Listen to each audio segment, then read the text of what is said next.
નમસ્કાર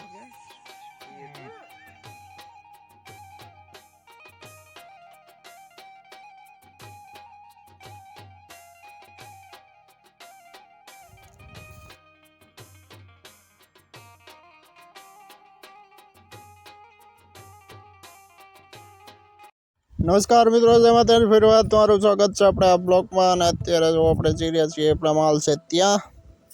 અને આજે આપણી બાજુમાં જો બરિયું આવ્યા છે તે અહીં ખેતરમાં આપણી બાજુમાં સથવારો છે આજે. અને તેમના માલ પણ અહીં છે. ઘેટા બકરા લઈ અને આવ્યા છે. અને તે પણ આપણો સથવારો છે, કારણ કે અહીં એમના માલ આવ્યા છે અને બેઠા છે ખેતરમાં.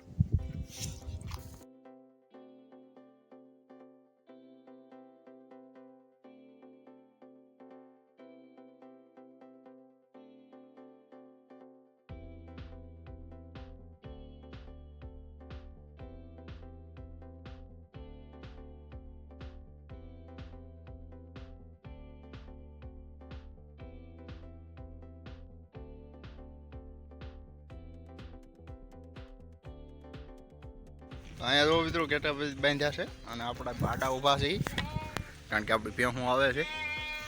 તો ભેહું જો સીધા છૂટી ગઈ હોય ને અને કહી દે, એટલા માટે આપણે આડું રહેવું પડે.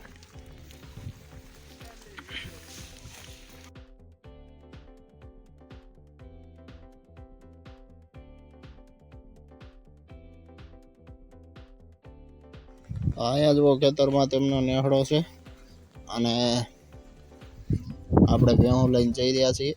અને તમે જોઈ શકો છો તે ખેતરમાં આવી રીતના જો છૂટા બેસતા હોય છે અને આ બાજુમાં બધા હોય છે. ત્યારે તે દિવાળી પછી ને નીકળી જાય એટલે પાછો વરસાદ વરસે ત્યાં લગી જો આવી રીતના ખેતરે ગમે જ્યાં ગાડા બકરાને સરવાનું હોય ત્યાં રોકાઈ જાય અને આવી રીતના બેઠા હોય છે છૂટા.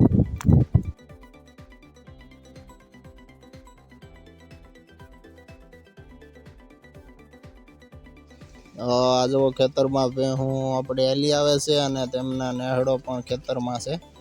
અને અહીંયા આપણે માલ નીકળે ત્યારે જો આ ઘેટા બકરાનું ધ્યાન રાખવું પડે, કારણ કે ભેહું છે ને ઓશિતાને તેમને મારે ને તો પૂરું કરી દે. એટલે આપણે તો અહીંયા ઊભું જ પડે, ભેહું નીકળી જાય ક્યાં લગી.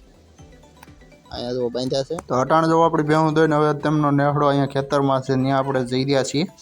અને તેમના માલને જો અત્યારે આવી ગયા છે, ફૂલ થયું છે ત્યારે આવ્યા છે સરી અને અટાણે તમે જોઈ શકો છો અંધારામાં તેમને તારી અને જો રાયડું નાખે છે.